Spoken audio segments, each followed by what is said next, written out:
Well, hello, everybody. We're back. I can see him laughing in the background.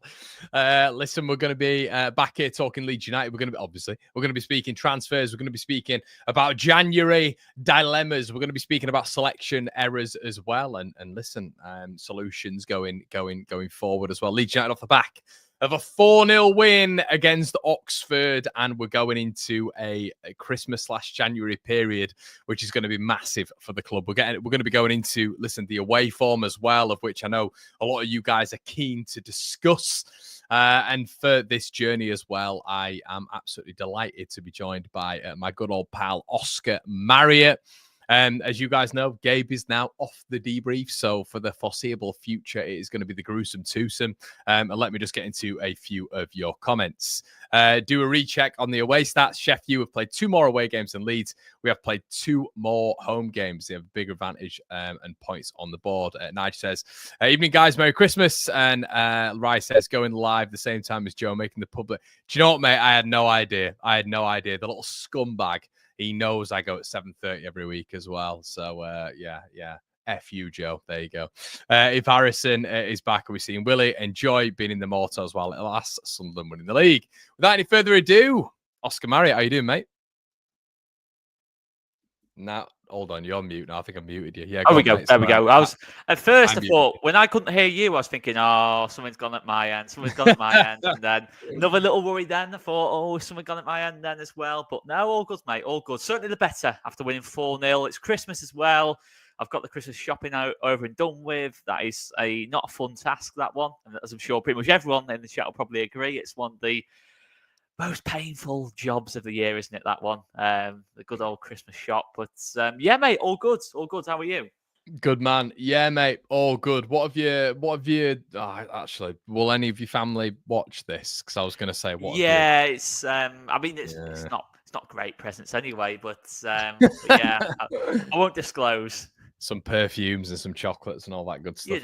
You know how it is. The generic stuff. Okay, mate. Listen, Leeds have got a win. 4-0 at home. It's not like it's a strange anomaly, but Leeds have won 4-0 at home. It was a big win as well. I think something we all expected. One of those of which you were kind of looking at this game and thinking, yeah, it'd be quite unusual for Leeds to go into it and lose. What I will say is, I think a lot of us were maybe looking forward to, or looking ahead to, Stoke in particular, but Derby as well for certain reasons, as we'll get to in this video. But pretty routine win, mate. Nothing that maybe we didn't expect.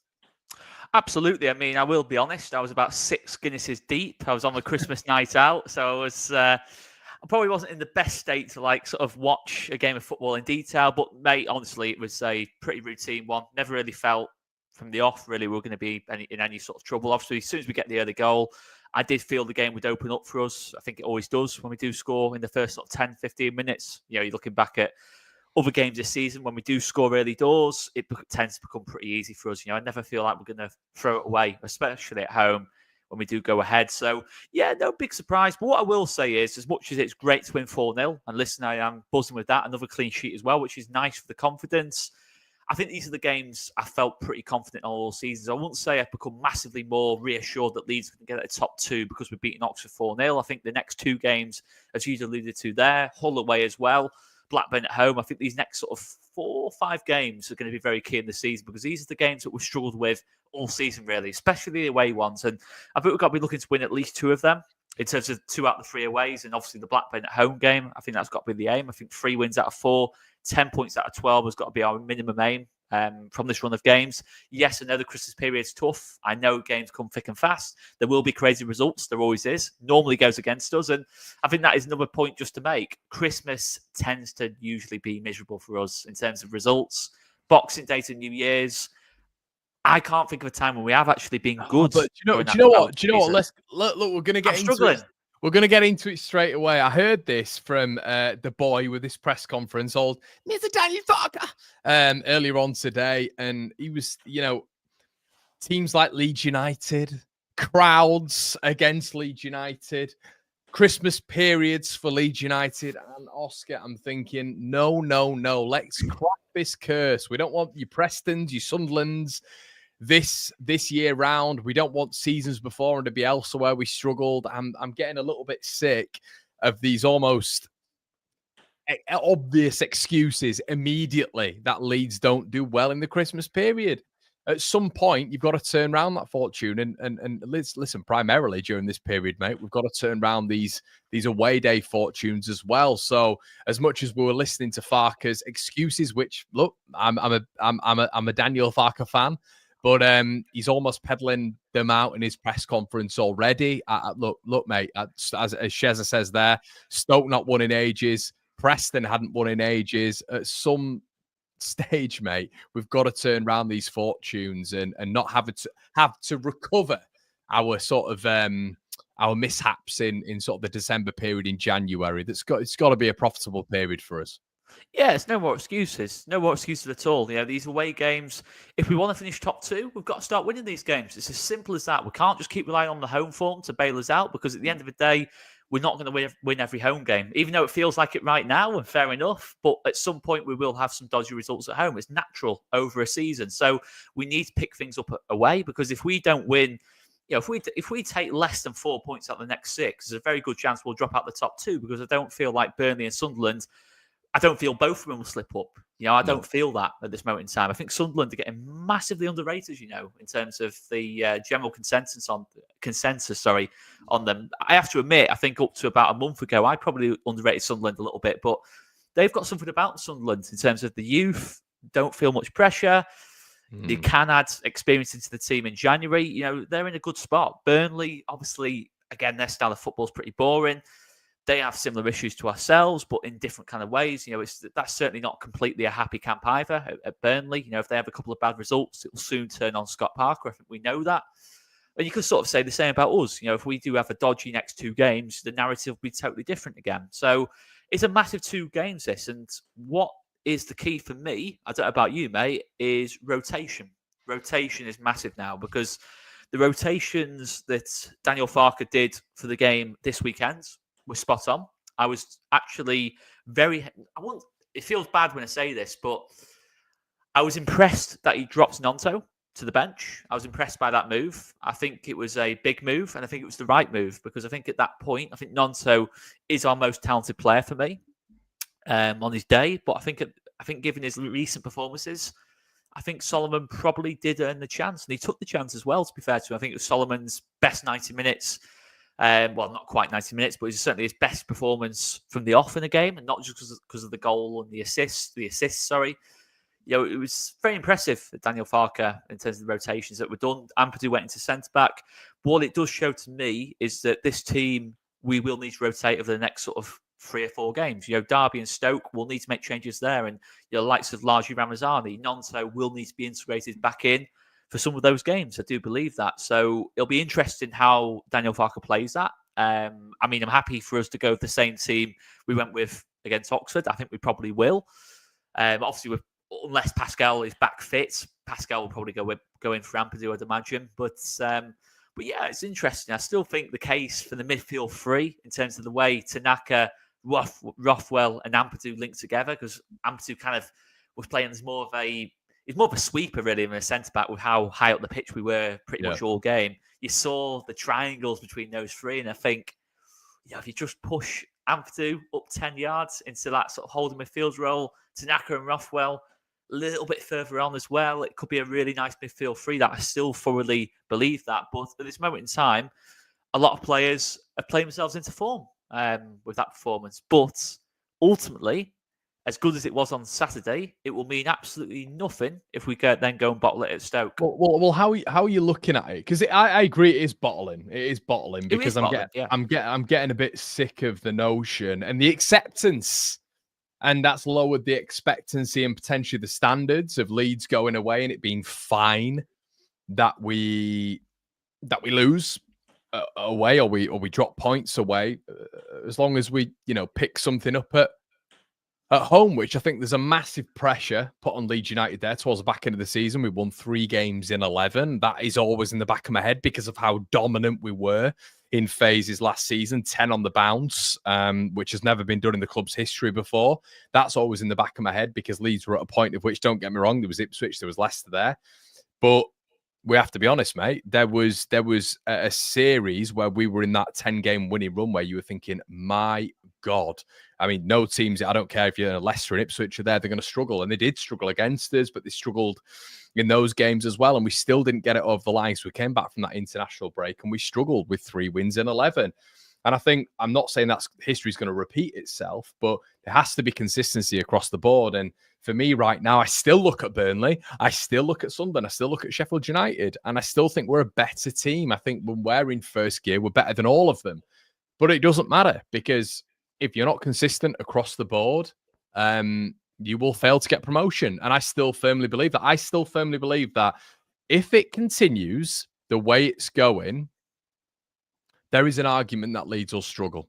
And that is in the back of my head. And look, we've been good so far, but there is an argument that Leeds may struggle just on the basis that the away games, I think, will catch up to us. So it's huge, isn't it, mate? It's absolutely huge that we get this back on track, really.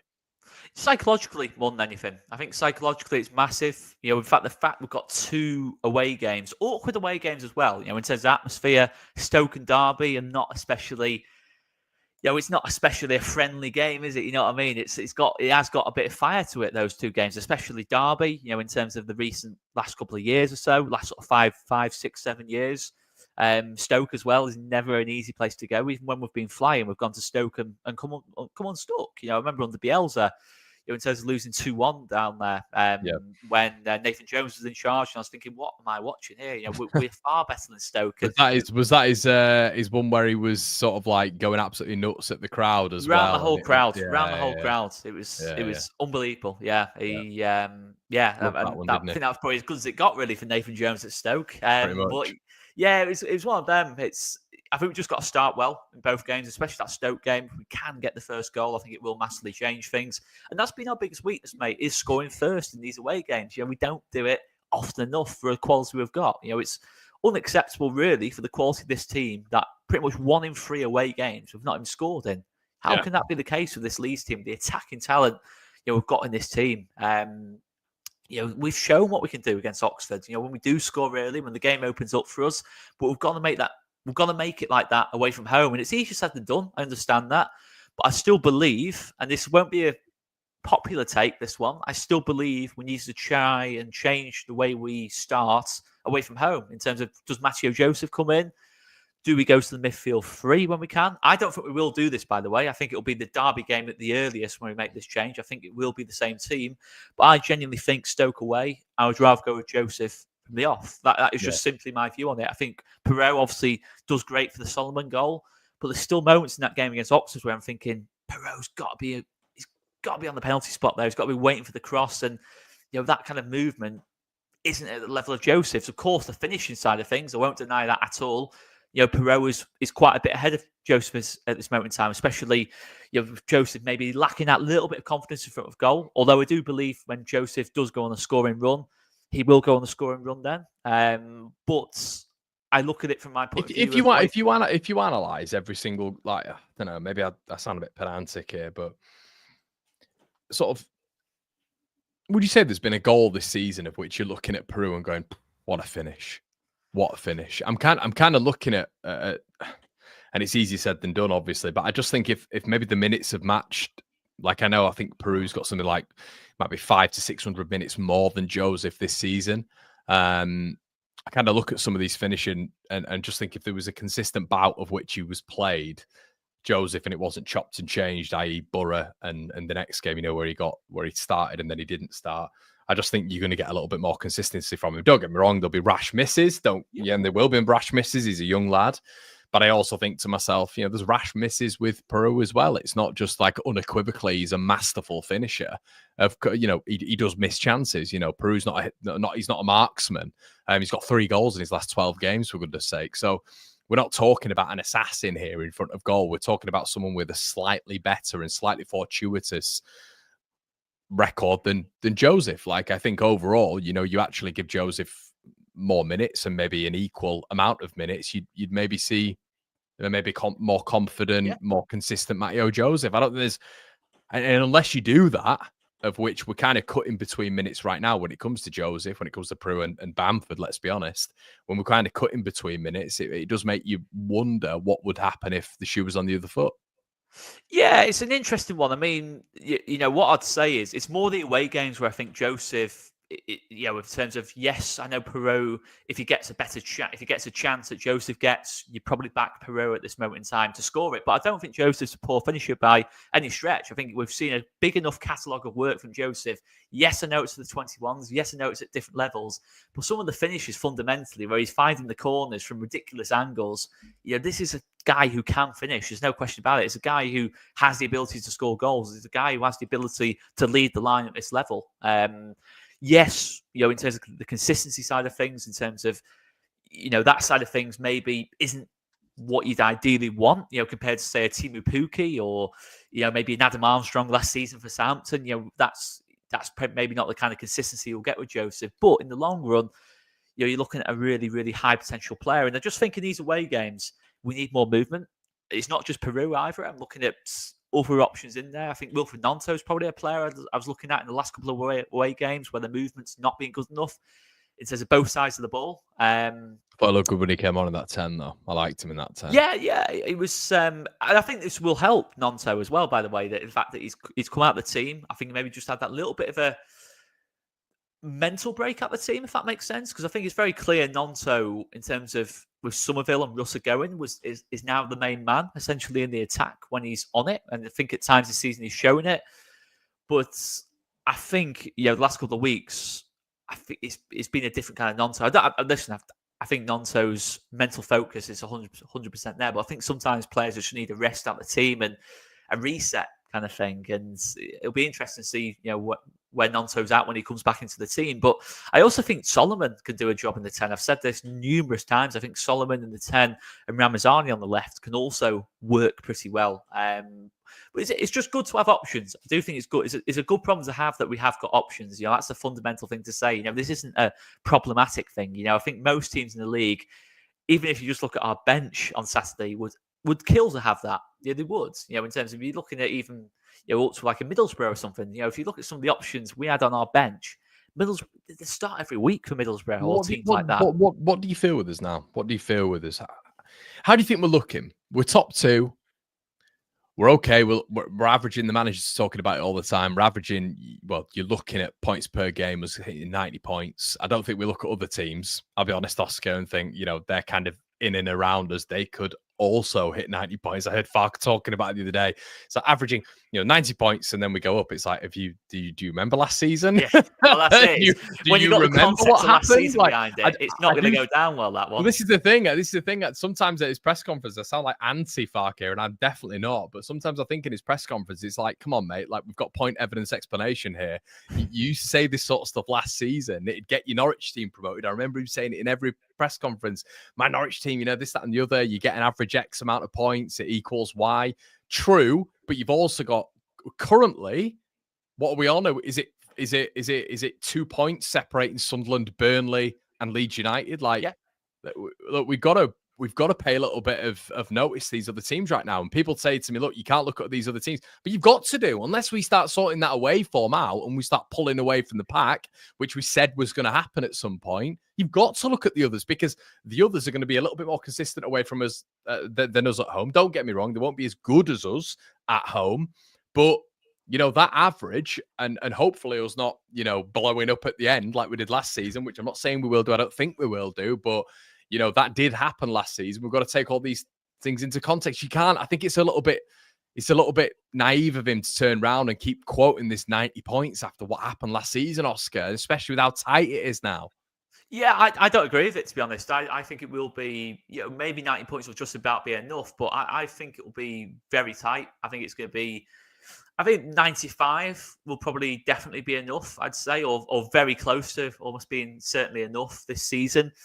But it's hard. I'm not a fan of this in terms of, Farke constantly referring to the points. I mean, let's just try and win every game we play. We've Yeah. got the quality to. It shouldn't be coming down to 90 points. We should be looking at it and thinking, we're capable of putting together a 10 wins in 12, 10 wins in 13 Yeah, kind of run, I get what he's on about, but I can see Jody talking about the metric there. I think just this 90-point thing has really got its head above the ground, and I think the problem is when you're mentioning it consistently, it's a stick to beat you with, and like it's a rabbit hole, isn't it? It's going down the rabbit hole with it, really. Well, he mentioned it all the time last season. It was a lot of press conferences where everyone was saying, you look at the general scope of things. He'd mention Ipswich and Leicester being good teams, but this 90-point thing, he'd always refer to it, and fans would always refer to it. I think he's got to move away from that, because who's to say, Oscar, that Burnley won't get 90 points? Who's to say Sunderland won't get 90 points? It would be an anomaly, but last season was an anomaly. Ipswich's first 15 games were an anomaly for a newly promoted side to the Championship. Leicester's streak had never been done before. So I just think you've got to be careful with how you're going about it. We've beaten Stoke, but let's sort this. Let's sort this away from out. Let's stick to our business. And if we incrementally just increase that away form by 30, 40, 50%, we're probably going to be good this season with how good that home form is. But the whole 90-point thing, it's like it's almost as if no other team can get to that. It's like, oh well, we carry on this form, and at this point last season we'd have said the same thing, but we didn't expect, Oscar. We didn't expect that latter period, but these latter periods happen in football. Leeds had 2 periods of which was staggering. You had a 10-game winning run, which had never been done before in the club's history. And then you get to the last 11 games and you win 3 in 11 games. So there's so many anomalies in football. And that's why I think if you just get that consistent pattern across both sort of standards, in your home, in your away form, you just get those incrementally better throughout the season and you're going to be okay. But I think he's got to drop this 90-point thing. It has to stop. Just nothing could come of this in terms of the 90 points. I like Daniel Farke. Listen, I do like Daniel Farke, both as a person and manager. But it can't really end well. This in terms of I don't understand the point of it. In terms of, if it's something that fans should be debating, not the manager of the club. It's at this point in the season, especially when it's this point in the season as well. It's not like we're got 3 games to go and all the teams are on 81 points and none of them can beat the 90-point mark. It's not like that. You know what I mean? It was so early in the season, anything can happen. It could be a lot less than 90 points. It could be close to 80. If the pack really bunches up, which could also happen. It has gone the other way before in this league. So it'll be interesting from that point of view, but I don't see what we're gaining from this discussion. Not me and you, but in terms of like Farke putting this discussion out there, kind of thing. In terms of, do you think he's sort of doing it as well? Because that's what I've picked up on. It's a lot of is it mind games a little bit? I don't know. Is it mind games against Scott Parker and Reggie Labrie or Chris Wilder? I don't know really. But I don't really understand the discussion. I'm looking at shout out to Danny, by the way. Thanks, Danny. Anyway, go on, Oscar. I'm looking at say Arne Slot, in terms of Liverpool, and yes, I know it's a different level, but Arne Slot is just game by game, he's not hyperbole again. But he's not talking about he's not talking about Arsenal getting they can still mathematically get 100 points or stuff like that. It's game by game. You're not seeing him talk about what the rest of the league's doing. I think at this point in the season, just take each game as it comes. I think last season was the learning point from it, really, in terms of anything could happen. I mean, we were about 10 points back, I think, by the end of the year. By now we were 10 points behind Ipswich and we're 13 and who would have thought we'd have clawed it back the way we did, by, say, mid-March. So anything can happen at this point, and I don't really understand. And listen, guys, you might disagree with me, but I don't really understand why Daniel Farke... Listen, I think it's a perfectly, for fans to discuss about the points, but I don't know why our manager's getting involved in that discussion and almost instigating the discussion about the points. Well, he is. He said it today, didn't he? He mentioned the 90 games. points. Listen, it could be mind games, and I've no issue with that. But I don't know. I think it's just going down the rabbit hole a little bit, and it's just a stick that could be used to beat Daniel Farke with later in the season, and that's what I don't really want, because we know how this club works, Connor. In terms of when things go wrong, in terms of like media and things like that. TalkSport, for example, or Sky will keep saying Daniel Farke said 90 points will be enough. And then when it doesn't turn out to be enough, or it does turn out to be enough, it's just going to be a discussion point. I think our whole philosophy now has got to be sort this away form out, first and foremost, and just trying to put a run together ourselves where we move away from the chasing pack and we're not worrying about how many points. We just have to keep that gap between us and thirds. That's all we should be worrying about at this moment in time, not worrying about what could happen on May the 5th or whenever the last game of the season is. It May 4th, May the 5th, whatever it is. But yeah. What did you make of him discussing, and we'll get into your comments in a bit, guys, as well. Keep getting them in. What did you make to him discussing the Ramazani? And he was saying with Ramazani essentially that he needs to get to that level again, of which he displaces Solomon. Now we've spoken about Solomon, and I think Solomon's been getting better and better and better. I don't want to misquote Farke, but it felt like when you were listening to the press conference, almost that training wise and naturally level wise, Ramazani has to get to the Solomon level. I mentioned this earlier on. I think Solomon should start. I think Solomon's been getting better and better and better. I can't get out of my head, though, that we've got this absolutely brilliant Belgian on the sidelines who is rapid in any sort of counter-attack away from home. You look at Cardiff and Norwich earlier on in the season, was devastating. At Sunderland as well, you could probably stick in that as well, where he was just a constant problem of which the defenders are having to stick back on set pieces because Ramazani's pushing a little bit further up out of the area, not defending. As an example of just, strategically how Ramazani can affect the opposition team without even really doing anything. And just his presence on that transition.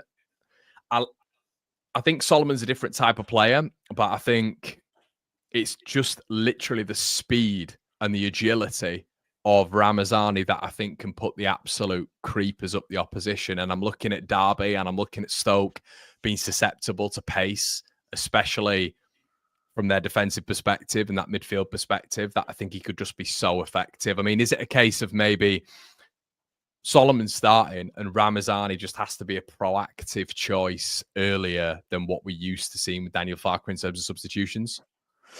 I personally believe at Stoke, if you're asking me to pick the team I'd go with, I'd have two lines of thought. I think one of them is, both of them involve Ramazani, to be honest, because I just think you've got to look at different players for different games in terms of who suits what. I just think of Ramazani and Joseph in the last sort of 10 or 15 minutes at Preston. Yes, maybe the end product wasn't at its best. Obviously Joseph missing a couple of chances, etc. But we looked so much more dangerous when Ramazani and Joseph were linking up. I think we were breaking down Preston a lot more effectively by doing that. And I do think both can coexist. I really do believe that. I think Solomon has got all the tools to play in the 10. I really do believe it. I think in certain spells of the game, I think it probably would suit him being inside. Like say a Pablo, for example. I'm not saying Solomon is at Pablo's level at all, by the way. I mean, we're going back onto the hyperbole here, but he's not at that level. But in a similar way, as Pablo got older, he moved into that 10 role. And yes, I know Solomon, is still young. I'm not denying that at all. But obviously, he's still off the back of two really big injuries. I think there's no doubt it's affected his actual raw speeds. There's no question about that. I'm not saying Solomon's slow or anything like that, but he hasn't got the raw speed of a Ramazani or a Dan James. And you can make the argument that Ramazani can also play in the 10. He showed at Preston what he can do there. He's a couple of times he's come on. He's played in the 10 role. So it'll be interesting. And listen, Ramazani could have scored, but for a fantastic save off the keeper to make it 5-0. So I think it was an outstanding save as well. He's still a fantastic player. I personally think he's our biggest threat in terms of goals and assists is Ramazani, and I think in the whole team. I do believe that. No. Sorry, it's not what you're saying. It's not what you're saying. Arthur. Oh no, not this one. Not this one. No. Look. Arthur. Aronson 6 goals, Rutter 3 all season. What about the assists? We'll come back to that. We'll come back to that. Rami says we just need to put a decent run of wins together. Last season, like we did, this season was so consistent. Martin says Farke says something about not differentiating between home and away games, and that is the problem, as our performance and our results are different. And that's a really good comment. Roland says, evening Connor and Oscar, DF should be forgetting 90 points last season. This isn't this season, even if the season is so different so far. The latter part of the season needs to be highlighted because I remember him saying, I'm the guy for this situation. Started going on about how Norwich picked up results at this stage. And Roland says as well, I've not heard DF mention this season like he consistently did last season, game by game, and doesn't look at the league. I think he will be looking at the league. I'd be stunned if he wasn't looking at the league, to be honest. Gail's in the building. Hiya, Gail. Yeah, so... Can I just interject 1 second about in terms of like this stage of the season, Daniel Farke does this. At this stage of the season, Daniel Farke does that.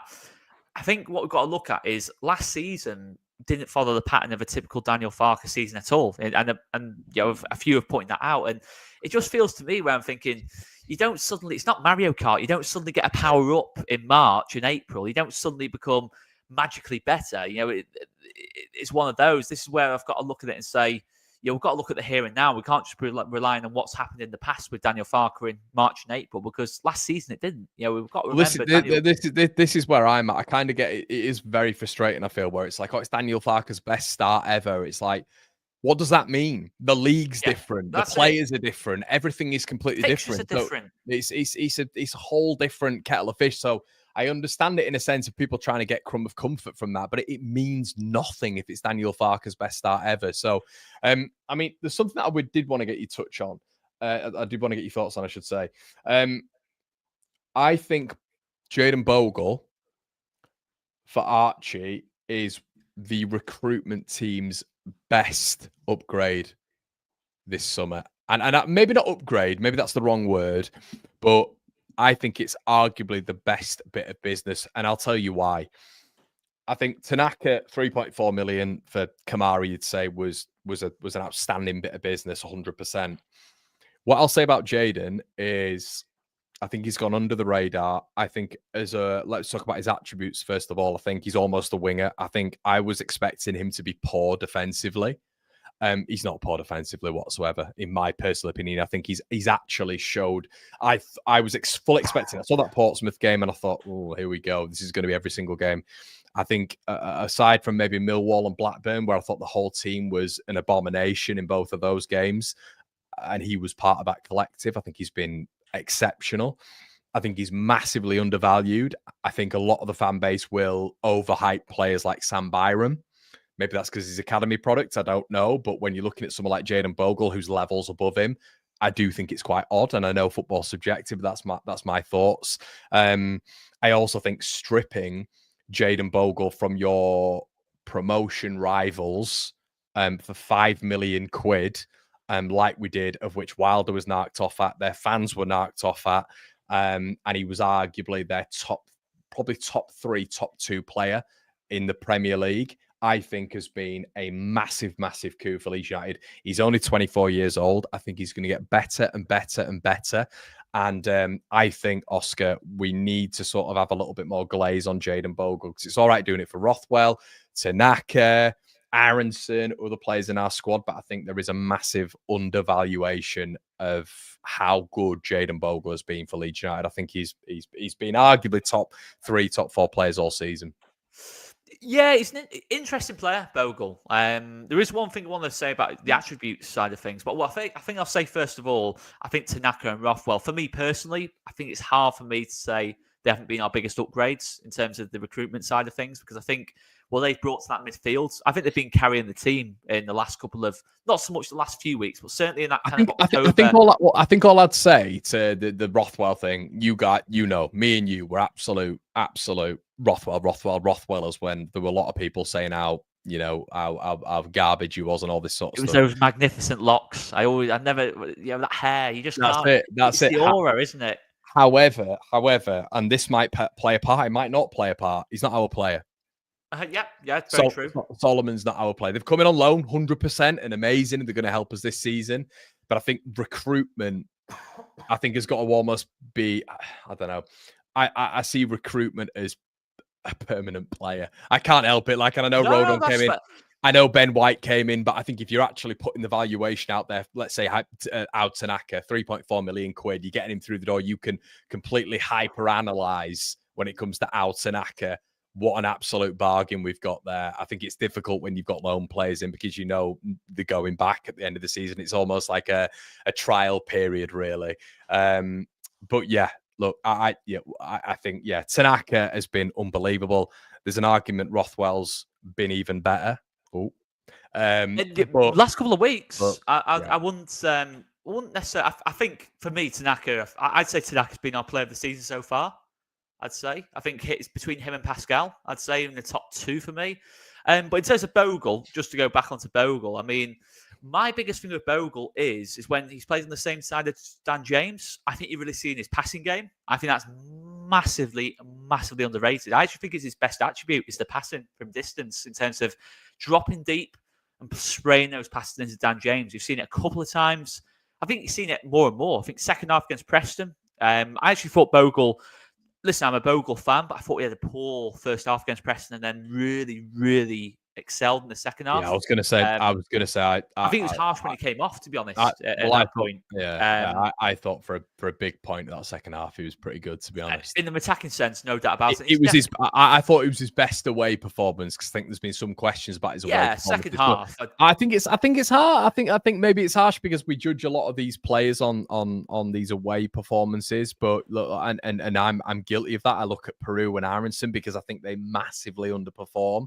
But I think what you have to say, even as kudos to Aronson and Peru, like it's not just Aronson and Peru as a collective. Leeds haven't been at it. Leeds haven't been at it away from home, have they? Not at all. Not at all. And I think Bogle, in terms of what he brings to the team down that side, I think him and James works fantastically well down the right. I really do. I think the passing from deep. I think Bogle, he's not just an overlapping fullback. He can play other roles as well. He can drop into midfield. He has got the quality on the ball. And, I think we go back to, say, the Portsmouth game. As much as, he made two bad errors in that game, certainly on the penalty, at least one bad error. But he could have come off that game with 3 or 4 assists. It's not even an exaggeration. Some of the delivery in that first game, I was thinking, wow.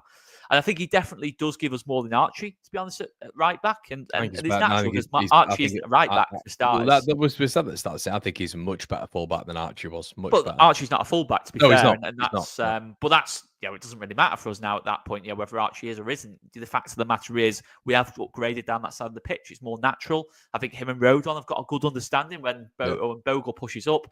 Rodon covers that right channel really well. I do believe that.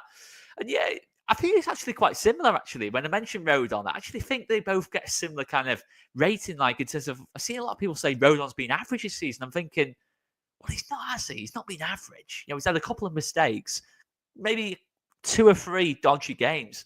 I think he's still had a really good season. Maybe not as good as last season, but it doesn't mean he's average. Same with Bogle in terms of just because he's not being... I think his passing game's gone up leaps and bounds. Yeah, I do. I think we should count ourselves pretty lucky to have a Rodon and Strauch centre-back pairing at this level. I think every other team in the league would take that with their eyes closed, to be honest, that centre-back pairing. And Bogle and Firpo or Bogle and Byram, whoever it is at left-back, that's an excellent back four at this level. Roland said Bogle and James complement each other well. Yeah. Watching them Saturday, they're almost telepathic. It's a lot more natural than Bogle and Nonto.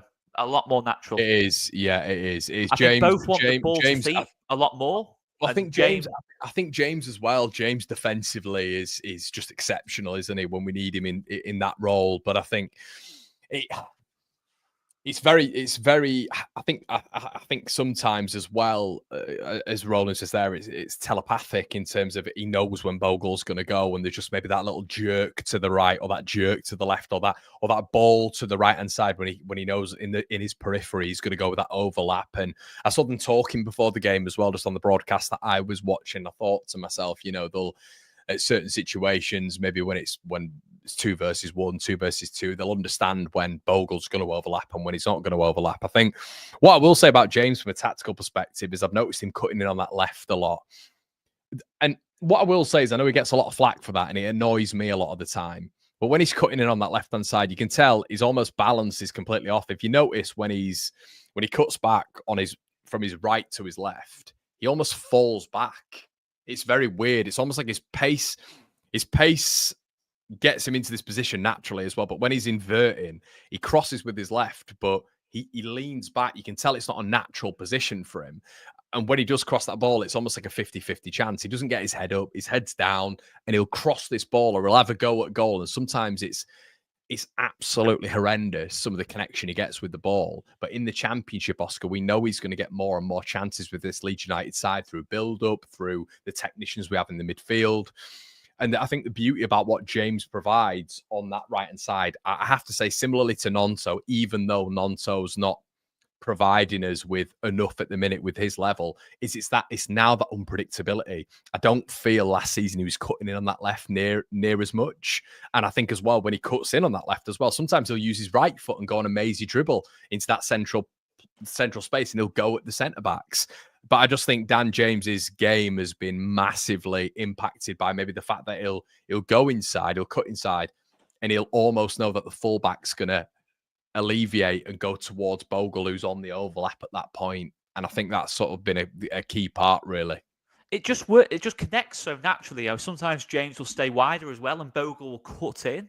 Bogle will almost be playing like as a third midfielder, effectively, from time to time. It's a movement he's done a lot, and I actually think that's Bogle at his best. Actually, I personally believe that. I think the actual overlapping side he's not as good at than he is from deep, where he's playing the passes into James from central areas and over the top into James. I think that's Bogle's best attribute. I really think it's an underrated part of his game. But listen, on the overlap, he's excellent as well.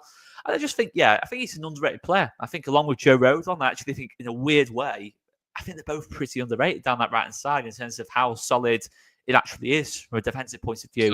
So does going back to selection, does Ampadu now stay in for you over Strauch? Which is, look, we're getting to this stage again, aren't we, Oscar? We've won 4-0. Ampadu's been at back.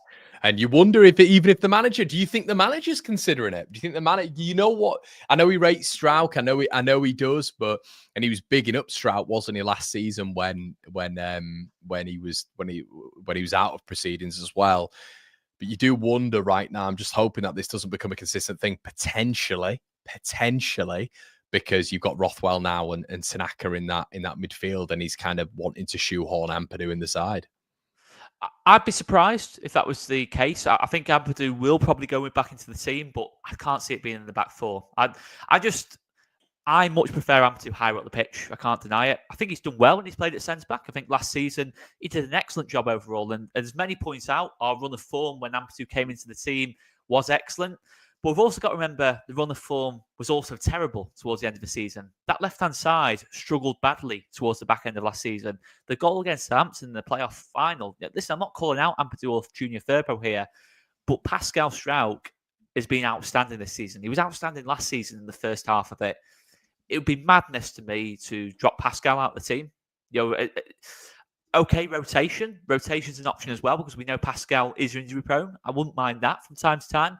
But in terms of our strongest 11, the idea of Pascal Strauch not being in it and Ampadu being in his position instead, I don't believe in that. I believe Ampadu, his best position is playing in front of the back four. I fully believe that. I think he's still our best player in terms of playing in front of the back four. And I think Tanaka and Rothwell having that ability to free them higher up the pitch. I think it's Kev, tell me that. Kev, tell me why. Tell me why. And for those who want Ampadu ahead of Strauch, I'd love to know why. Tell me, is it literally because of last season? Because I don't think that was purely down to it was midfield changes. It was Bamford coming up top for Peru, who was anonymous at that point, which I'm sure we'll get into. It wasn't just solely down to Ampadu coming in. Let me know exactly why you would pick Ampadu over Strauch. I'm just interested, man. I'm not saying you're wrong. I'm just interested. I do disagree with you, but interesting. LFC Jody says, holy moly, this blows my brain. I mean, you'd rotate with CMs, but you can't rotate centre-backs. I was saying Ampadu and Strauch. But why can't you rotate centre-backs, though? Then Ampadu and Strauch quarter through. Now, do you understand that? Am I going mad? Oh, this is blows my. I mean, you rotate with Simmons, but you can't. Yeah, I do agree with keeping a settled back four, but I think you've got to be able to rotate at some points in the season. I think from time to time. I think over a 46-game season, you've got to feel like you can change. Do you think as well? You might. I think the problem is with rotating your back five a lot. I think the midfield. I'm not a big fan of rotating your midfield. I'm not a big fan of rotating. If you're playing a 4-2-3-1, I'm not a massive fan of rotating either. I don't almost think your back seven, you need to rotate. I think the front four, Maybe in terms of creativity, innovativeness, do they run a little bit more? I don't know. I don't know the stats to that. But I think in the final third, I think when you've got attacking options, I can understand that rotation. But I think rotating your defensive line, I think can naturally be a problem. And if midfielders fall into that defensive bracket, I think that is a problem because you need to build up continuity, consistency, and understanding, telepathy. You need to, partnership, synergy. You need to develop that. And, that's why you don't really rotate goalkeepers, because the back four need to know who the keepers is to build trust. I think you become vulnerable when you start rotating your midfield and your defense a lot of the time for me. But what I'd say with that is, and I'm not saying do it every single week, I'm just saying it from the odd time, in terms of, cup competitions or against, say, Oxford at home, for example. I think it was almost a perfect opportunity to get Ampadu a 90-minute game. It worked perfectly in terms of the timing for us on Saturday in a weird way. But I just look at Stoke away, the way Stoke play, playing balls into those channels. For me, I'd just much rather Pascal Strout dealing with it than Ethan Ampadu. Nothing against Ethan Ampadu. I think he does a really good job there. I actually think Ethan Ampadu does a better job than Max Verber on the left side in the back four. I do believe that. I think Verber's looked better at left back than he has at centre back on the rare occasions he has played this season. Yeah. So it's interesting from that point of view. I don't want to feel like this is me having to go Ethan Ampadu. I just believe Ethan Ampadu should be playing. I believe your captain should be playing in his best position, the position where he can be the most influential on the pitch. Number 4, playing in front of that back four. Do you go to a 3 away from home, or do you still start with a 4-2-3-1 and stick Ampadu in there? I think longer term 4-3-3 home and away, to be honest. And that won't be a popular thing to say, but I think certainly away from home, I think 4-3-3. And I don't see it as a negative change. I know it's playing 1-1 midfielder and dropping an attacker, but I think when you've got Tanaka and Rothwell further up the pitch, I can't see that as defensive. I think Tanaka's so deep at this moment in time. I think, personally, the reason we signed Tanaka and he stood out to us in the first place was because of how good he was at linking the midfield to the attack. And at this moment in time... We all thought he was an 8, didn't we, pretty much? Yeah, exactly. I still believe he is. I think Rothwell can get goals and assists if he's playing further up the pitch. I think his ball striking, his general eye for a pass, I think is excellent. And I think higher up the pitch, he can be more influential. And it doesn't have to be the same team every week. So, in terms of this team, we've got to look at it in terms of how much running this team has to do. We are an expansive side. So you look at the fullbacks having to get up and down the pitch a lot. The midfield twos having to cover 4 players ahead of them, and the fullbacks going up and down the pitch. Strauch and Rodon are having to cover the channels, in terms of that the fullbacks have vacated because they're pushing up the pitch. So maybe against Oxford, they're not covering a lot of distance, but they are sprinting a lot. Yeah, the ball's turned over, and that's the bigger issue. That's where your injuries come from. Certainly for a Pascal Strauch, because it's quite a recurring injury problems he's having. So that's my view on it. Well, if you look at it, but if you look at it as well, when it comes to Tanaka, 30 appearances for the Japanese national side, 9 goals. Dusseldorf, 95 appearances, 10 goals. His team in Japan, of which I'm going to butcher the name of it, but it's Kawasaki, 10 goals. But to all of these as well, in 94 appearances, but to all of these, Oscar, he's contributing a large amount of assists, 8, 9 assists. And look, when you're looking at a midfielder, that's 1 goal in 9, isn't it? 1 goal in 10. His Japanese record's very good. It's 1 in 3 in terms of goals. That's a very good Japanese setup. So I think when you play him a little bit further forward, there's definitely advantages there. I wanted to just move on quickly to January as well. There's been rumours about Omobamidele. There's been rumours about Melier. I want to get your thoughts on this. I think the number 1 position that Leeds should be recruiting for in the window is goalkeeper. I think we've got... The reason behind that is because I mentioned this morning. I think Aronson in the number 10 for the remainder of the season, rotating with some of our wingers that can play 10. I think they've just got to have an opportunity in that number 10. I think we saw it slightly with Nonto at the weekend, where you were thinking, okay, in that number 10, a little bit more involved, good on the half turn, small, diminutive, low centre of gravity, good ball striker. I think you get less of a problem with that over a season than when the pressure's on with Ilan Melier. When the pressure's off with Ilan Melier, it's a big problem. But when the pressure's on toward the back end of the season with Ilan Melier in the sticks, I think the number 1 opportunity for Leeds United, I think the number 1 objective for Leeds United this window is to go get a goalkeeper. And I understand people have been saying, look, Conor, we dominate possession, but there is a point, Oscar, we've spoken about those outliers, these anomalies during the season. I think there are going to be outliers and anomalies during the season in terms of periods of games of which we're heavily relying on our goalkeeper, and I don't trust him. And I think the team don't trust him. And I think you've got to go and recruit in that position. I think Aronson is not great, but he's okay. I think Joseph and Peru, it'll be fine throughout the season. And I'd ideally like to recruit a number 10. I think that could unlock the number 9 as well. If you get a really good number 10 with technical tendencies that are a little bit above Brendan Aronson. I think the main anomaly in this side, I think the outlier, I think the net negative is Elan Meslier. And I think you improve that. It improves the overall confidence within the side. And I think naturally you'll see less minuses and more upvotes. What are your thoughts on that? Yeah, I think one thing you got to look at is our last 2 promotions, 2020 and 2010. Both had a recurring theme in both of them. 2020, listen, I'm not saying Meslier is at Casilla levels yet. I'm not saying that at all, and I hopefully never will get close to being as bad as what Casilla was. But you can also ask the question in 2020, had Kiko Casilla not been, say, banned for those last sort of 8 to 10 games and Meslier not kind of having to come in, you're thinking, would we have got, I think we still would have got promoted, but would it have been as comfortable as what it was? In terms of when you're thinking about certain games, like say Swansea away, Barnsley at home, where Meslier did have excellent games. We had to they sustained a lot of pressure against us. You kind of ask the question, was that a game changer that season? And I think if you go back to say 2010 as well, going back quite a while here, but I remember it pretty vividly in terms of Shane Higgs getting injured, Casper Ankergren going in, doing well at first, but then Casper Ankergren having a nightmare 2 months where we're just conceding goal after goal after goal. As soon as Shane Higgs went back into the team, we got promoted. We got the job done. So what are you saying? We'll simplify what you're saying. What do you mean? It just gave that assurance. It was that small gain, in both of those seasons, in terms of Meslier going in for Casilla and then Shane Higgs going in for Ankergren. In terms of, I know we're going back a long way here, but it was a recurring theme in both the promotion seasons. The years before that, 2009, 2019, Ankergren and Casilla were the number 1 keepers. We didn't get promoted. The years after, we did get promoted. So you've got to look at it and think, the actual gain is probably only a couple of goals less conceded, but that's the difference at this point between promotion and not promotion.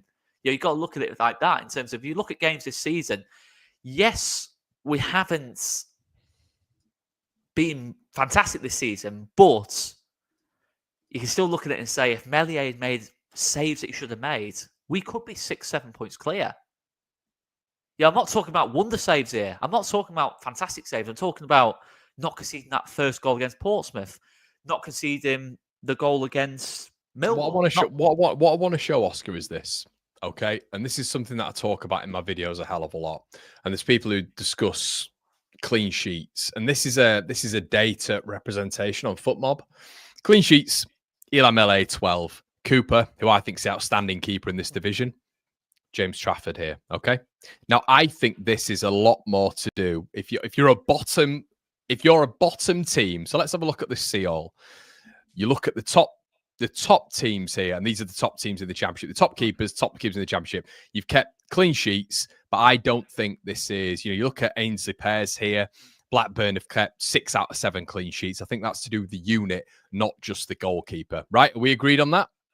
Yeah, exactly. I think you can look at it with all the keepers on there, really. In terms of, But this, Oscar, this is a little bit more about the individual. Okay? The save percentage. This isn't going to be good reading. But a lot of people haven't seen this. Okay, so everybody, this is a lot more representative of the goalkeeper. That is the best 2 keepers in the league, by the way. For me, there's no question. Them 2 are the best 2 keepers in the league. 2 are the best. But if you just look at that top 4, you've got Blackburn and Ainsley Pears, who's has to say, it's been fantastic this season. But then you look at Johansson, who was, by the way, we could have got for £1 million, but we didn't. We're too good for that. He's still doing incredible numbers for Stoke City. That is a very, very impressive Victor Johansson there, because he's at a Stoke City side who are not doing well, and his save percentage is where it is. It's very, very impressive. So let's go a little bit further down. Now, Patterson didn't expect to be that low, but people just have a look at this. Save percentage. So I was talking about outliers, right? Now, in a lot of the top 10 outliers, on these lists going forward, to be fair to him, Brendan Aronson is at least in the top 10, top 15, top 20. Agreed, Oscar? He's in the top he's in the top conversation when it comes to attacking numbers. Yeah, okay. Of course. Okay, so we're on 70% right now. Okay, so we go here, and this is save percentage. So we've got, look at the goalkeepers. We're 14th, we're 15th, 16th is our goalkeeper, right? On a 66.7%, which is actually less than last year right now at this average, because he was on 67%. That's his save percentage for the goalkeeper. Oscar, I'm not just going to say that.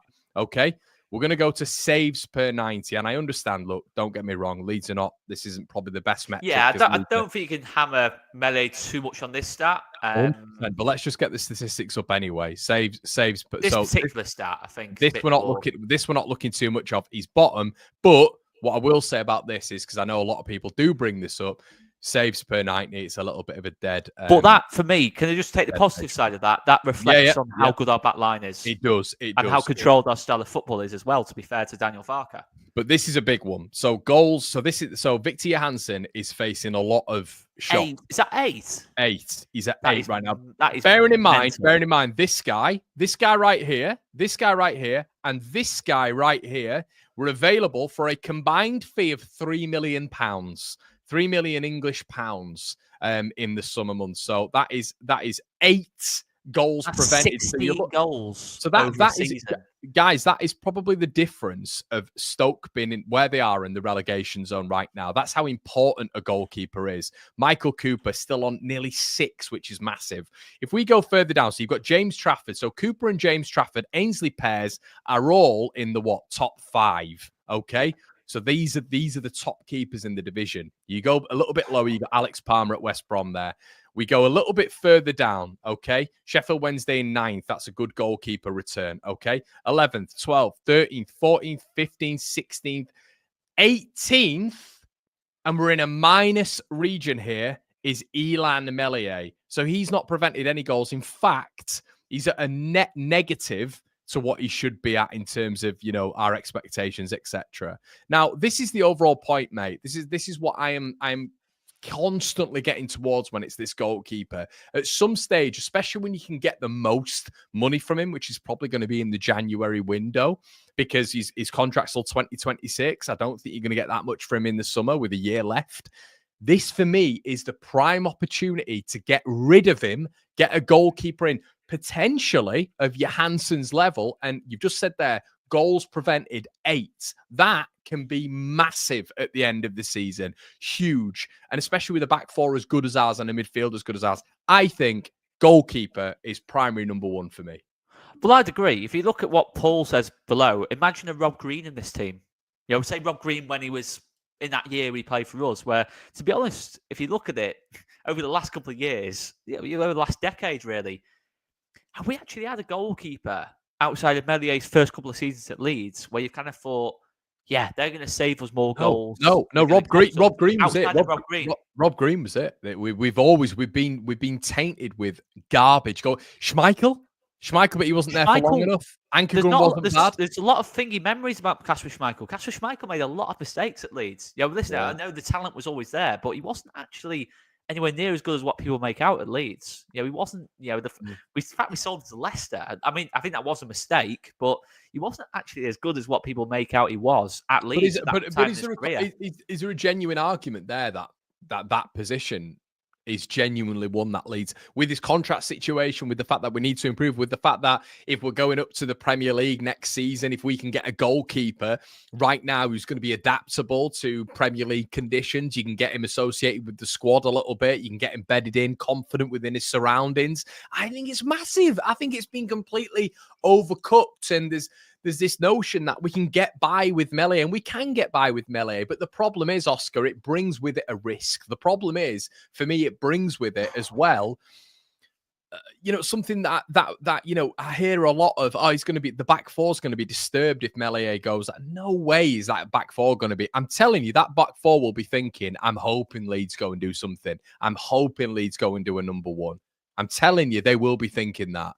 So, yeah, I think as Jim says, it is the elephant in the room, mate, for me. I know I keep banging on about it, but it's I agree. I think it's the position I look at and think that's the one that's got the least certainty in this Leeds team. I think all the other positions on the pitch, I think we have got the quality, but the goalkeeper, I just don't know. I don't feel confident in it.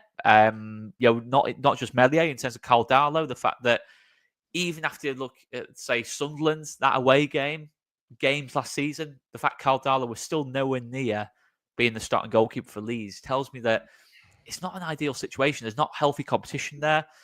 And you're thinking, has Meslier done enough over the last 2 or 3 years to justify being the undisputed number one? I don't believe that's the case. Yeah, I don't believe that is the case based on performances. So you got to look at it from that point of view, and you got to say, we talk about, say Rob Green, for example, coming in for Silvestri, the amount of goals that saved us the next season, the amount of goals it saved us.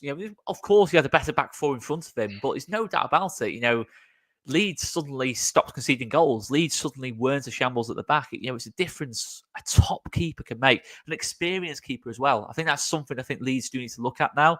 I think I have said before about a young goalkeeper and someone good at playing out the back, but I think experience is probably the key thing for me. I think the one thing the Leeds team does lack a little bit of is maybe experience, and it's an opportunity to maybe get that in goal. So I'd be looking at someone, not necessarily mid-30s, but someone who's been around the block a little bit and is able to adapt to the team. I think someone mentioned Jason Steele last week. Someone like that could actually be a really smart find for us, because he's not going to start ahead of Verbruggen at Brighton anytime soon. So that could be an interesting option. But I think someone like that would be a good option for Leeds.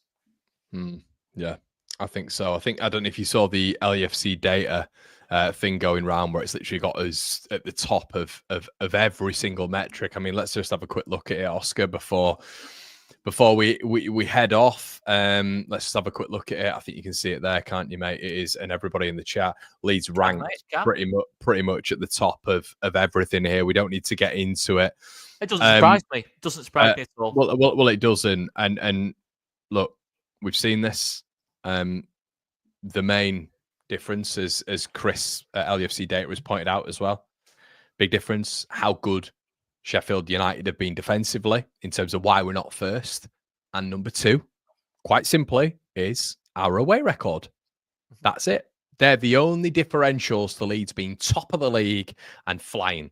It's Sheffield United's defensive record, of which is very, very good this season, it has to be said. And its Leeds is very, well, it's a very average rate in the away form table. Away form. You give me, we know the problems. You give me a solution right now. Going up against Stoke, going up against Derby, how do Leeds get through these games? Starting with a different intensity, different dynamic, different maybe switching formation, switching personnel. Oscar, tell me briefly, what would you do? Let me know in the chat as well what you do for Leeds United to change the fortunes. Because I'm feeling that you and a lot of people, if we start with Peru and if we start with Aronson, even off the back of home form, which I'd expect against Oxford, I have to say, albeit not Peru, but Aronson in particular, I feel like a lot of you might be a little bit annoyed at. Are we saying Aronson can't be dropped from the team because he scored against Oxford? That's what I'm asking. Yeah. Listen, I think he played well on Saturday. I'm not denying that at all, but I don't think it was a performance where I'm saying he's undroppable. I don't think that's ever really been the case with Aronson. Let's be honest. It was a second half performance. First half, he was. Yeah, that's it. I think if Aronson hadn't scored on Saturday, and listen, of course he scored. If my auntie had, she'd be my uncle, that kind of thing. I get all that. But the fact of the matter is, if Aronson hadn't scored against Oxford, I don't think it was being pushed back on anywhere near as much. But I do believe that the three-man midfield is the way to go for a couple of reasons here. Okay, if you're Stoke or Derby, forget the home and away thing for a second. You're coming up against the midfield of Ethan Ampadu at the base of it, Joe Rothwell and Al Tanaka. How are you getting the ball? How are you getting the ball off that midfield three, first and foremost? We know Daniel Farke likes to play a possession-based style of football. We know we're quite patient with the ball. We know we like to move it between the thirds. Any system that can get the most out of that midfield three and make sure they're touching the ball the most, they're running the game with the ball, without the ball, I think it's got to be one we look at, potentially. I really do believe that. I think it gives us more control. I think away from home, it gives us more control. allows us to get into. I think the biggest issue we've got away from home is in the first 20 minutes, you can normally tell when we're not going to win away from home, especially. You can tell where it's going to be like, oh, this is going to be a 0-0, this is going to be a 1-0 defeat. You can tell it every time, because we don't get a good enough start to the game and we can't get into the momentum of the game. We can't make the opposition dance to our tune. We're dancing to the opposition's tune every single time away from home. When you've got a midfield three like that, who can just set the tempo from the first minute. I'm not being funny. Rothwell, Tanaka, and Ampadu, at the very worst, drop to a 7 out of 10. You never really see them drop to a 5 out of 10. Very rarely, 6 out of 10. Normally, at the very least, they're good. Most weeks, they're absolutely outstanding. I was looking at that midfield three, and then you can look at the rest of the team around it. Does Solomon stay on the left? Does Joseph go up top? Does Dan James stay on the right? All these different bits and pieces. But fundamentally, the strength of this Leeds team, I do believe, is in the midfield. I believe fundamentally our biggest, when you look at us compared to the other teams in the league, I think the biggest differential is the midfield. You've got a Premier League ready player. It's holding midfield, even Ethan Ampadu. Altanaka, listen, is clearly, too good for this level. I do believe that at this moment in time. And Joe Rothwell has played at a high level. So you're looking at that in the team and you're thinking, wow, that is how do you get the ball off that? How well it complements each other as well in terms of... And it's the defensive side of it as well and the leadership side. The running, the energy of that midfield three as well, the ability to win the ball back. I think he does it. I'm interested. I am interested because I believe... That's not answering the question, you politician. That's not answering the question. I think he will, actually. I don't think it'll happen straight away. But I do believe Ethan Ampadu will naturally come back into the team. I think Joe Rothwell and Altanaka are clearly favourites as well with Daniel Farke. I think they've firmly established themselves. Well, I'm asking you a direct question. What's he going to do against Stoke? I think the same team as Oxford. I do believe that. So how do you feel about him starting Peru and Aronson? Because I know you feel quite strongly about that. Again, I think it's a mistake. It's my biggest issue. Winning 4-0 is fantastic, but the biggest downside to winning 4-0 is thinking that it means we're faultless in other areas. Oxford at home and Stoke away are two very different types of football match. Completely. Two very different types of football match. I've got no issue with Aronson and Peru starting together at home. I personally still favour a midfield three. But I do think he'll go with the same system. I think Solomon will start on the left. I think it'll be Aronson in the 10 and Peru up top. And I just think there's not enough speed and power in that front four outside of Dan James. If Stoke can handle Dan James, our sort of speed in the transition and general ability to get up and down the pitch is a lot less. If they handle Dan James down that side, I'm thinking, where's the dynamism coming from the rest of the front four? I think the rest of the front four, when Dan James is on it, creating space for them, it works well. But when Dan James isn't on it or is handled at left back, it's a big issue for us. But again, as Gail says, Peru is better coming on as a sub. Every stat shows it. Peru's better coming on as a sub. And we saw it against Borough. I think fundamentally what we had against Borough was pretty ideal. In terms of Joseph started, Joseph had an involvement in the first goal. Peru came on and finished the game off. And the players who came on had a big impact as well. Manuel Solomon came on, had a big impact. That is what the whole template of that game is, where I look at and think that could work against anyone. What we did against Borough, it could work against anyone. The way we played in that game, whether you're home or away, if you've got that speed on transition, that power in the press, it can work. So it's interesting to me, but I do believe at some point in the season, I'm not saying it's going to happen straight away. I think we will end up in maybe not so much a 4-3-3. It might just be Rothwell pushed up into a 10 potentially. But I do believe you will see at some point in the season those three starting games together. And I don't think Pascal will get dropped either. So I think it's got to be a 4-3-3 or 4-2-3-1. Well, we can only do... What do you think, mate? Am I being too ambitious there? I just think when you've got that type of quality, even if you prefer a 4-2-3-1, you're looking at that and thinking, wow, I might have to kind of compromise a little bit here. I think the only way he changes once again to a 4-3-3 is in the playoffs, if we were to get there. I just... And he's forced to go out and maybe get a draw away from home. I think he's so wedded to his principles, Mönchengladbach, Norwich. We know he's stubborn as it comes. I do wonder if he's playing Aronson and Peru as almost a little bit of a January, look, this is what I've got. we know he was quite vocal almost about wanting a number 10. Would he then try Nonto in the 10 and Solomon in the 10? And what if they did really well? I mean, that would be a positive, but then he wouldn't get his number 10, of which he probably wants in January, which he said post window last time out. That's a question. I see him doing a 4-2-3-1, putting Aronson out there. I think he likes Aronson, but I think he's almost saying, look, this is the only number 10 I've got. I need something else in January. I think that's what he's saying. Personally, that's how I think it's going to go. I don't understand for the life of me, the football manager that he is, the coach that he is, what he's seen at Dortmund, what he's seen at Norwich, Mönchengladbach, Leeds. I can't understand this whole notion of I'm not going to play a winger in the number 10 from the start, because that's just not going to happen. Like, I don't understand when we've got as many wingers who are so good in tight pockets as we have and are so good on the half turn, the better shooting efficiency than Brendan Aronson. Why would you not try them in that number 10 from the start?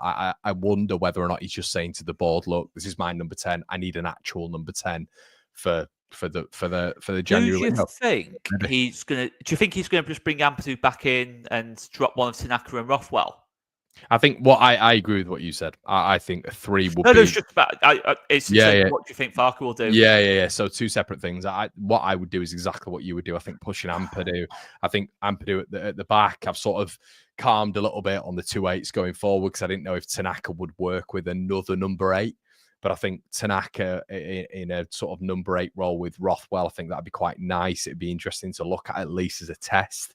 What he'll do, in my opinion, you can come back to me. I think it'll be a 4-2-3-1. As how we're going to go forward. I think the only deviation we will ever see from a 4-2-3-1 with Farke is putting Peru in the number 10 and Joseph up top. That's what I think. I think he sees Peru. I think in press conference he's mentioned Joel can play there as an alternative to Brendan. Now, for me, as an alternative to Brendan, you're looking at potentially 2 more people before you go to Peru. He goes to Peru. He goes to Peru straight away, and we saw that last season as well. When there'd be almost I think you can finish a game with that, with Peru behind Joseph. I think I have no issue with that. I think in pre-season, when Peru was playing behind Joseph, it worked pretty well. I think obviously Rutter playing from the right and kind of having that free roll from the right hand side and cutting in helps a lot. But realistically, he's not shown any sort of appetite to go at a 3 at the back. He's not shown any option. Yeah, it is another option. Mind 3 at the back if you had Ampadu in the middle of the back 3. I think that's fine. I think in terms of still having Rodon and Strauch. But we said the same thing with Verber, didn't we? Verber in a back 3. Verber in a back 3 with Strauch and Strauch and Rodon, and we saw that a little bit in pre-season. But I think he's just so wedded to this 4-2-3-1. I think it's because it really accentuates control in like 5 to 7 yard spaces. I think he enjoys that. I think we would see if Gruev and Ampadu were fit. I think we would have Gruev and Ampadu as a midfield base. I don't think he wants to be adventurous in there. I think he wants the 4 to go forward and be explorative and show their skills and their talents and their attributes. I don't think he wants the midfield joining with that, which is a bit of a far cry from what he had at Norwich. I feel like at Norwich he had the midfield base of the 2 getting forward a lot more. There was more of a yin and a yang. But I don't know, mate. I don't think that will happen. But let's go to a score prediction. Get your comments in the section below, everybody. I've got a two-pronged answer here. Are we playing? Will we have another debrief before Derby? I don't think we will we? I don't think we will. It's Derby the 29th. Yeah, 29th. Will we have another debrief? Depends how hungover I am. Yeah, fair. So we'll go for what we'll do, everybody, is we'll go for a Stoke and a Derby prediction, a double away day prediction. So get your thoughts in the section below as well. So we'll go Oscar and Connor, and we'll actually start recording these, mate, for the second part of the season. Second half of the season, we'll actually start recording and formulate some sort of league. So it's a little bit more on the line, and I don't know, the winner will get it'll be a night out on one or the other. Okay, mate. So Oscar, you've got expensive taste. I need to win this. You do, mate. Yeah, I have got expensive taste. I've got to win this. Yeah, it's not. I don't go with that piss water that Oscar drinks. Right, mate. So we'll go Stoke first, and chat. We've got a section for you as well. So chat, get your thoughts in. Stoke. Oh God. Oh, this is hard. Be honest. It's a good community out here. You know it. It's a real community as well. Do you know what I mean? You've got to Oh, base. God. You've got to base this on what you know he's going to do. You know, Yeah. you want it to be a 4-3-3. If we're being honest, it's not going to be a 4-3-3. Is No, it? We it's know not. what's going to happen. So you've got to base.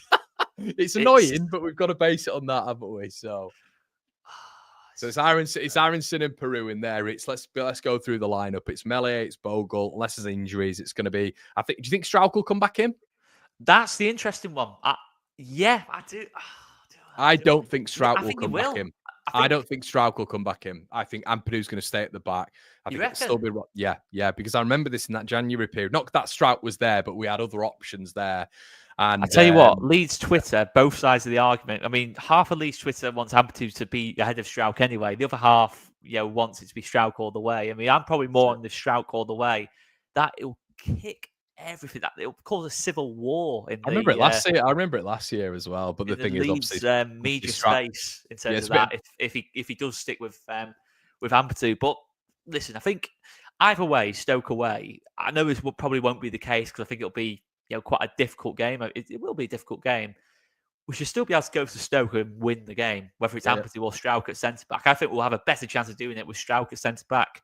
The threat on set pieces alone is one thing I'd look at. I think he'll go with. I personally think he'll go with Strauch. I'm probably 60-40. He'll go with Strauch, and Ampadu will probably have a game off kind of thing. Where we've got to think that you don't really want Ampadu playing 290s in 3 days. I'm not sure. Maybe you might go Strauch in one and Ampadu in the other. Maybe that might be another thing he looks at potentially. I'll give you a prediction anyway. I'll go 1-0 Leeds and Ampadu will score. No, 1-0 Leeds. 1-0 Leeds. I'll go for at Stoke. 1-0 Leeds. Derby. Oh God, this would depend a lot on what happens at Stoke. It would, though. To be fair, if we went and won at Stoke, I'd have a lot of confidence at Derby. Yeah, I'll have to match. I'll go Derby. Oh, God, they're so much better at home, aren't they? They're so much better at home than they are away. Yeah, exact same as us, really. I'll go. They tend to score as well. 2-1 Leeds. 2-1 Leeds. Okay, so it's hard. It is hard, though. You've gone for 6 points. We won at Stoke. I could see us winning comfortably at Derby.